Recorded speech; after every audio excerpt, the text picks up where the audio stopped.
آج کل کے ماں باپ بھی اولاد کے ہاتھوں ذلیل ہو رہے ہیں. باپ کو دھکا دیں گے تو اس کو قریب کریں گے. بات کرتا ہے تو اتنے سخت لہجے میں کرتا ہے کہ میرا کلیجہ کٹ گیا ہے، اس لیے میں اس سے ناراض ہوں. اپنے ماں باپ کے آگے ذلت کے پر بچھا دے. تو ہم صبح نکلتے شکار کے لیے، تھوڑا اڑتا اور پھر گرتا، اور ادھر سے آواز آتی محمد، تو میں اپنی ماں کے لیے نماز توڑ دیتا. وَقَضَىٰ رَبُّكَ أَلَّا تَعْبُدُوا إِلَّا إِيَّاهُ، کہ اللہ اپنے لیے جو مطالبہ کر رہا ہے، جہاں والدین کا اور اللہ کا مطالبہ اکٹھا آتا ہے تو اللہ اپنا مطالبہ مختصر کر دیتا ہے. مختصر ایک جملہ. اب یہاں بھی اللہ والدین کی عظمت بتانا چاہتا ہے تو اپنا مطالبہ وَقَضَىٰ رَبُّكَ أَلَّا تَعْبُدُوا إِلَّا إِيَّاهُ. میرا رب کہتا ہے بندگی صرف اللہ کی ہے. اس کے بعد اللہ نے والدین کے حق کو کیا خوبصورت بیان کیا ہے، سب سے زیادہ یہاں خوبصورت کر کے بیان کیا. وَبِالْوَالِدَيْنِ إِحْسَانًا، احسان کی بات پہلے ہو چکی ہے کہ والدین کی خدمت کا وہ مقام جس سے آگے کوئی مقام نہ ہو، وہاں تک. اس لیے ایک حدیث میں آتا ہے کہ اولاد ماں باپ کی خدمت کا حق ادا ہی نہیں کر سکتی. ایک آدمی نے عبداللہ بن عمر سے پوچھا کہ میں نے اپنی ماں کو وہ کندھے پہ بٹھا کے سارا حج کرایا پیدل، تو میں نے اپنی ماں کا حق ادا کر دیا؟ تو انہوں نے فرمایا وَلَا زَفْرَةً وَاحِدَةً، کہ تیری ماں نے تجھے پالتے ہوئے جو تھک تھک کے لمبے سانس، اس کو زفرہ کہتے ہیں، آواز کے ساتھ سانس لینا، کہ ابھی ایک سانس کا حق بھی ادا نہیں ہوا. اس کا مطلب یہ نہیں کوئی ایک اور حج کروائے گا تو ایک سانس کا حق ادا ہو جائے گا. یہ کہنے کا مطلب تھا کہ یہ حق ادا ہو نہیں سکتا. ایک شخص نے اپنی ماں کو ایران کا صوبہ خراسان، کچھ افغانستان میں کچھ ایران میں، یہاں سے کندھے پر پیدل گیا، ماں کو کندھے پہ بٹھا کر پیدل مکے پہنچا، حج کروا کے عبید اللہ بن عمیر رحمۃ اللہ علیہ سے پوچھنے لگا کہ میں نے ماں کو خراسان سے اٹھایا اور آ کر یہاں میں نے ان کو طواف کروایا، حج کروایا، تو کیا میں نے ماں کا حق ادا کر دیا؟ تو انہوں نے فرمایا وَلَا طَلْقَةً وَاحِدَةً. طلقہ کسے کہتے ہیں؟ لہر کو. جو درد کی لہر آتی ہے بچہ پیدا ہوتے ہوئے عورت کے اندر، جو درد، ان لہروں سے بچہ حرکت کرتا ہے، باہر آتا ہے. وہ درد اتنا شدید ہوتا ہے کہ عورتوں کی چیخیں نکلتی ہیں، اور وہ بعض کا 2 گھنٹے وہ دردیں چلتی ہیں، کئیوں کو پورا دن چلتی ہیں، کئیوں کو 2 دن چلتی ہیں، مختلف ہیں حالات کے لحاظ سے. تو وہ جو ایک درد آ کے تھوڑا وقفہ آتا ہے، اس درد کو طلقہ عربی میں کہتے ہیں. تو وہ انہوں نے فرمایا کہ ابھی اس ایک درد کی لہر کا حق بھی ادا نہیں ہوا. تو کیا مطلب ہے کہ وہ دوسرا پیدل کراتا تو ایک لہر کا ہو جاتا؟ یہ ناممکن کے ساتھ جوڑ کر، جس کو تعلیق بالمحال کہتے ہیں، کہ یہ والدین کا حق ادا ہو نہیں سکتا. ایک حدیث مجھے یاد آ رہی کہ آپ نے فرمایا کہ والد کے حق ادا کرنے کی ایک ہی شکل ہے کہ اسے غلام دیکھے تو خرید کے آزاد کر دے. اس میں بھی یہ اشارہ ہے کہ یہ حق ادا ہو ہی نہیں سکتا، چونکہ جو بھی اپنے باپ کو خریدے گا وہ خود بخود آزاد ہو جائے گا.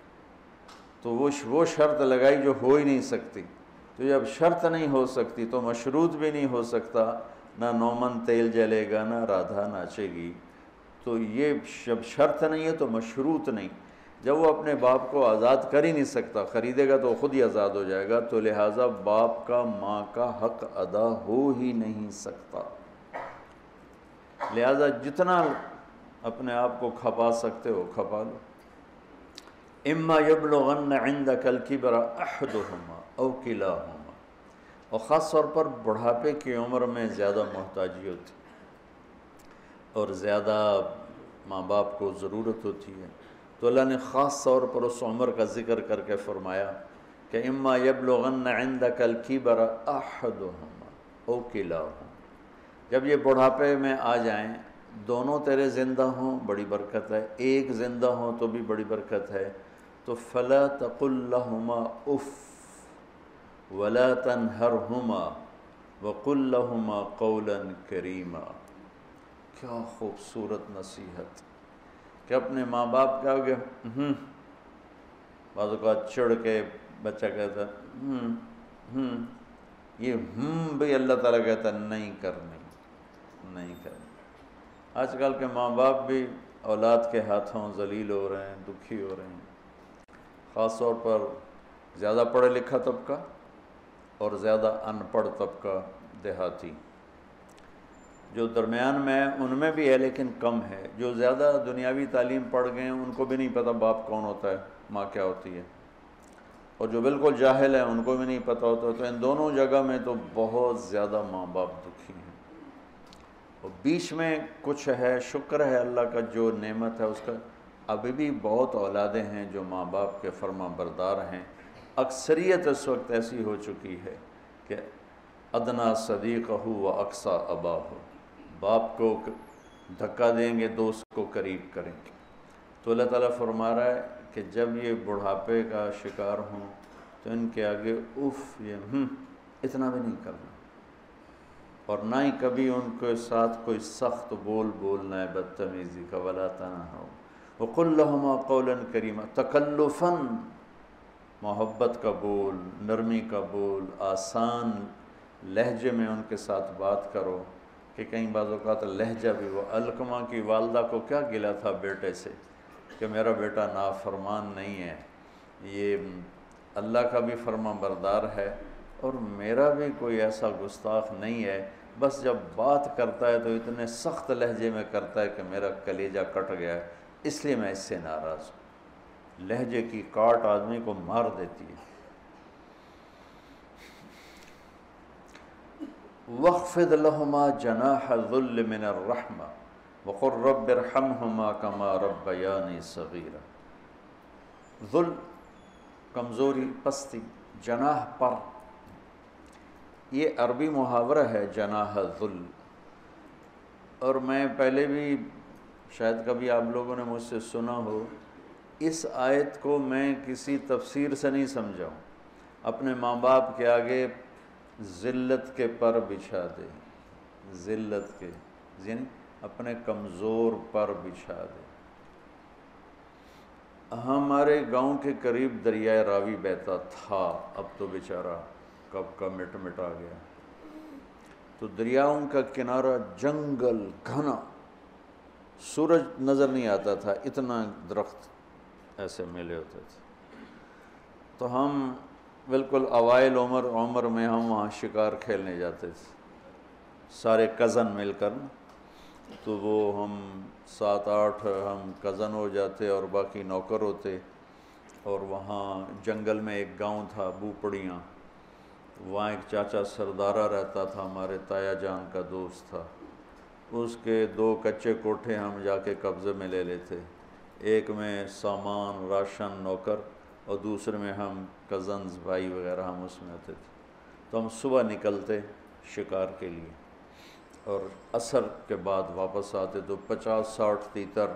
روزانہ ہی ہم مارتے تھے، بے شمار تیتر ہوتا تھا، پھر اس کو کسی کو بھون کر کسی کو پکا کر، وہ ایک شغل ہو جاتا تھا، بھی تیتر پکدے پہنتے، تیتر بھوندے پہنتے، وہ جو چاچا سر جنگل میں چلتے چلتے فجوہ کھلی جگہ آ جاتی تھی، اچھا بالکل پلین، کچھ بھی نہیں وہاں، جیسے مطلب یہ ہال ہے نا، اتنی جگہ بالکل کھلی، اور دائیں بائیں اسی طرح گھنا جنگل، تو وہ جگہ ہوتی تھی شکار کی۔ چاچا سردارہ جو تھا مرحوم، وہ تیتری کی آواز نکال لیتا تھا، تو مادہ مذکر تھا، مردہ ہی مردہ، مادہ نر نے تو جانا ہی جانا، تو وہ چاچا وہ جھاڑیاں لے کر نا، جھاڑیوں کے وہ ٹہنیاں کاٹ کے کافی ساری، تو وہ میدان میں تھوڑا سا پیچھے ہو کے بیٹھ کے نا جھاڑیوں کے پیچھے بیٹھ کے تیتری کی آواز نکالتا، آواز آ رہی؟ اب میں ویسے تو نہیں نکال رہا ہوں لیکن میری یادداشت میں یہی آواز ہے۔ تو اس آواز پر نہ ایسے تیتر مست ہو کے نکلتے تھے، وہ ایسے جگہ بھر جاتی تھی۔ تو وہ ہمارے پاس وہ بندوقیں ہوتی تھیں، کارتوس چھوٹا چھرا ہوتا تھا، تو ہم فائر مارتے تھے، ٹھا ٹھا ٹھا ٹھا ٹھا ٹھا، وہ اندھا دھند فائر ہوتا تھا، تو کسی کو جس کی زندگی باقی ہوتی تھی اس کو نہیں لگتا تھا، وہ اڑ جاتا تھا، اور جنہوں نے ہمارے مقدر میں ہونا تھا ان کو لگ جاتی تھی، تو وہ یوں اوپر جا کے نیچے گرتے تھے ایسے، کسی کو بہت زور کا لگا تو وہیں گر جاتا، اور کسی کو ایسے سینے میں دل میں ایسا نہیں لگا، دائیں بائیں لگا تو تھوڑا اڑتا اور پھر گرتا، اور گر کے اس کے پر یوں ہو جاتے اور سر اس کا یوں ہو جاتا تھا، ایک طرف ٹانگیں ہو جاتی، ایک طرف اس کا سر ہو جاتا، ایک طرف اس کے بازو ہو جاتے، اس کے پر۔